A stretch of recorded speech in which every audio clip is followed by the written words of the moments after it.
Hey everyone, today we're going to have a quick little PowerPoint presentation about cells.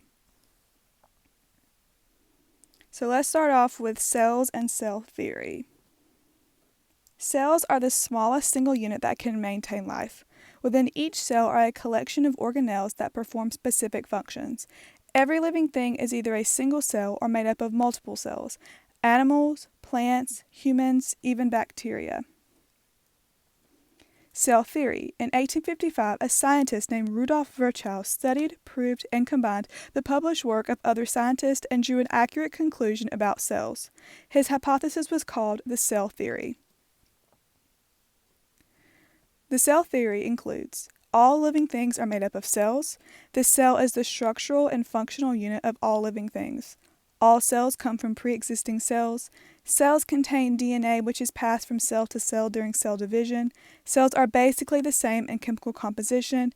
And lastly, all energy flow, metabolism, and biochemistry of life occur within cells. The first three statements were part of Virchow's original cell theory. The last three statements have been added since the original was created. And lastly, the modern cell theory is what was shown on the previous slide. Both the old and new statements encompass the modern cell theory. A unicellular organism is capable of carrying out all necessary functions to live, reproduce, and continue as a species. A single cell can also exist as part of a multicellular organism, having many cells carrying out varying functions according to its type. Cells, like any living organism, must have a way to obtain and use energy as well as a way to remove wastes. A look at the organelles and their functions will illustrate how these functions are accomplished. Cells are classified into two domains according to their specific characteristics. What are the two cell domains? Prokaryotic and eukaryotic. Prokaryotic cells are very simple cells that have few organelles. These cells do not have a nucleus, but they do have DNA. This DNA contains the blueprints to control the cell's growth and reproduction. There is a cell membrane surrounded by a cell wall that encloses its cytoplasm and a few other organelles. Bacteria are prokaryotic cells. Eukaryotic cells. Eukaryotic cells have the organelles found in bacteria plus many more that specialize in various tasks. These different organelles function to digest food, convert food to cellular energy, break down waste products, assist with the production of new cells, and many other activities. All cells except bacteria are eukaryotic. This is an image to demonstrate the difference between the two different domains of cells. Concept check. What do cells make up? All living things. What are the two cell domains? Prokaryotic and eukaryotic. So let's talk about organelles next. Organelles are small structures within a cell that perform different functions. Cell organelles vary in size and have a structure that best enables them to perform their tasks. In the upcoming slides, we will discuss the major organelles and their functions as listed below. Nucleus. The nucleus is frequently the largest and most visible organelle. A covering called a nuclear envelope containing many tiny holes that allow some of its contents to leave and return as needed. The cell's DNA and RNA are in chromosomes, contained within the nuclear envelope. The DNA contains a complete set of the organism's genetic information and controls all aspects of the cell's life. The nucleus is also called the control center. The pores in the nuclear envelope allow the cell's RNA to leave the nucleus as needed. DNA inside the nucleus is referred to as chromatin and is not distinctly visible until just before cell division. Inside the nucleus you will find the nucleolus, which makes ribosomes that will leave the nucleus. The cell membrane. The cell membrane is also known as the plasma membrane due to its shifting structure. It is made up of two layers with many types and shapes of holes that allow food, waste, and cell products to enter and leave the cell easily. Its unique structure allows substances to pass through it and prevents other substances from entering or leaving as needed. It is sometimes called the gatekeeper. The membrane helps keep certain substances inside the cell in the same proportions.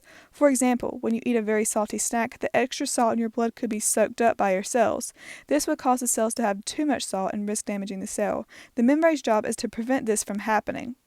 Cytoplasm. Cytoplasm is a gel-like substance that fills the cell between the cell membrane and nucleus. All organelles appear to be floating in the cytoplasm. Tiny protein filaments and tubes within the cytoplasm help to hold the cell's shape.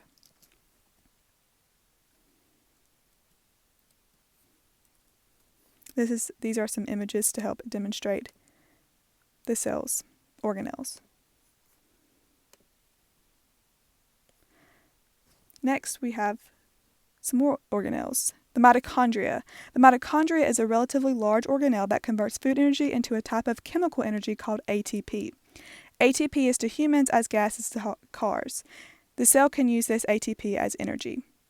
The mitochondria is often referred to as the powerhouse of the cell, and the interior of the mitochondria resembles a maze. Ribosomes. Ribosomes are the smallest organelle with one of the biggest responsibilities. Ribosomes are produced inside the nucleus and then are sent out into the cytoplasm. They are the structure responsible for assembling units of protein that are needed to make skin, muscles, hair, and most other body tissues. They are sometimes referred to as the manufacturer. Ribosomes appear as tiny dots on the surface of rough endoplasmic reticulum, ER, or as free ribosomes scattered throughout the cytoplasm. Golgi bodies. Golgi bodies appear to resemble a small stack of flattened sacks. It assembles the protein products made by ribosomes into usable proteins. These finalized proteins are then packed into special sacks and are sent out to the final destination. Golgi bodies are frequently described as assembly lines or shipping and receiving facilities.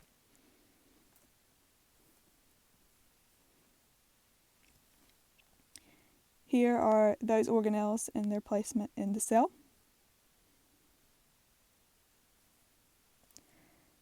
Next, we have endoplasmic reticulum. There are two types of endoplasmic reticulum. The endoplasmic reticulum with ribosomes attached is also known as the rough ER. The role of the rough ER is to provide a place so the ribosomes can produce proteins. The rough ER is also the organelle that reads the DNA instructions to make proteins. The rough ER is also involved in the transportation of proteins to the Golgi body. The endoplasmic reticulum organelle with no ribosomes attached is the smooth ER. The smooth ER makes hormones and lipids. Lysosomes. Lysosomes are small bags of digestive enzymes. They break down some of the food that enters the cell as well as waste products and some poisons. Also digests and recycles worn-out organelles. Known as a cell's street sweeper or garbage disposal, they are usually not found in plant cells. Centrioles. Centrioles are only found in animal cells. They are used to divide cells correctly when making new cells. Centrioles form a framework from one end of the cell to the other that lines up and separates the chromosomes evenly so that each new cell gets the same number and kinds of chromosomes. They look like little straws. Vacuoles. The vacuole is a large balloon-like organelle that stores water or food in each cell. Some vacuoles store other materials such as sugars made by the cell. Some animal cells have vacuoles and they are smaller and typically only store food, so they are known as food vacuoles. Plant cells typically have one large vacuole that is known as the central vacuole.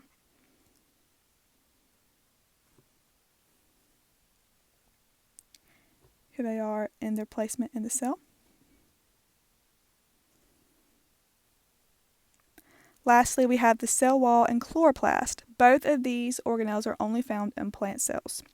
Sometimes in bacteria, but mostly in plant cells. They will never be found in animal cells. Cell wall, outside of the cell membrane, made of somewhat more rigid substances that give plant cells support and a geometric structure similar to little stacks of boxes. Cell walls are only found on plant cells and never on animal cells. Chloroplasts. Chloroplasts are little organelles that contain a grease substance known as chlorophyll. Chloroplasts absorb energy from sunlight and use that energy to combine water and carbon dioxide to make sugar. Chloroplasts are only found in plant cells, never in animal cells. Here are those organelles in relation to their cell. Lastly, a concept check. What two organelles are only found in plant cells? Cell wall and chloroplast. What is the role of the nucleus? It is sort of like the brains of the operation. They control everything that goes on in the cell and they contain the DNA. So here is a diagram of the animal cell. And then here is a diagram of the plant cell. I have a fun little worksheet in the description box of the YouTube video, and I hope you guys all have a wonderful day.